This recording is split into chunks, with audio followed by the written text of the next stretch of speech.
හදන්නේ අද ලීස් තෙල් දාන්න. ලීස් තෙල් දානකොට මම මේ ලීස් ටික ලීස් ගස් හොඳට සේදුවා.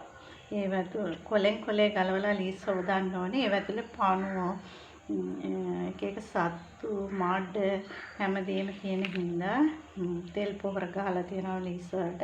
ඒව ඔක්කොම නැති වෙන හොඳින් සෝදන්න. හොඳටම සෝදලා වතුර බේරලා ගන්න. අරගෙන අපි මේ ලීස් ටික හීනි වෙන්න ලියනවා. වෙන්න නැතුව මේ වගේ ලොකු ටිකක් කෑලි වලට කපා ගන්න. මේ විදිහට කපා ගන්න. හරි. මේ විදිහට ලීස් එකේ කඳ ලියා ගන්න. දාන ලුණු ගෙඩියක්, තක්කාලි කෑල්ලක්, සුදු ලුණු බික් දෙකක්, මිරිස් කරල් දෙකක්, උඹල කඩ ටිකක්, කරපිංච ටිකක් තියාගත්තා. ඒකත් මම ලුණු ටෙම්පරාදු කරන එකටම දාලා ඒ ටිකම දාලා එකටම දානවා මේ ටිකම. එහෙම දාලා ලුණු කුඩු ටිකක්, කහ කුඩු ටිකක් දාන්න.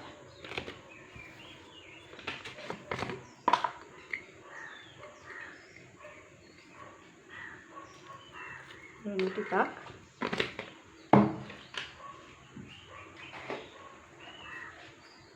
කහ ටිකක් දාලා කෑලි මිරිස් ටිකක් දාලා හොඳින් අනලා තෙලට දාන්න.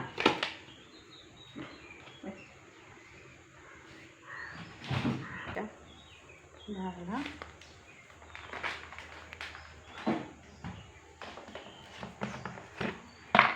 මිරිස් කුඩු සල්පයක් දාලා දැන් හොඳින් අනන්න. දාලා හොඳින් අත ගාලා තෙල් ටික රත් වෙනකොට අනන්න. මේ තෙල් ටික රත් වෙනකොට තෙල් එකට දාන්න. මේක රසවත් ටෙම්පරාදුවක්. මේ ලීස් මේ ගොඩක් වගේ පේනකොට මේක වතුර හිඳලා යනකොට ටිකක් වෙනවා. තෙල් එක රත් වෙනවා. තෙල් එක රත් වෙනකොට අපි මේ ලීස් ටික දාමු. ලීස් ටික දැන් තෙල් එකට දාලා වහන්න නැතුව හැඳින් එක උයාලා.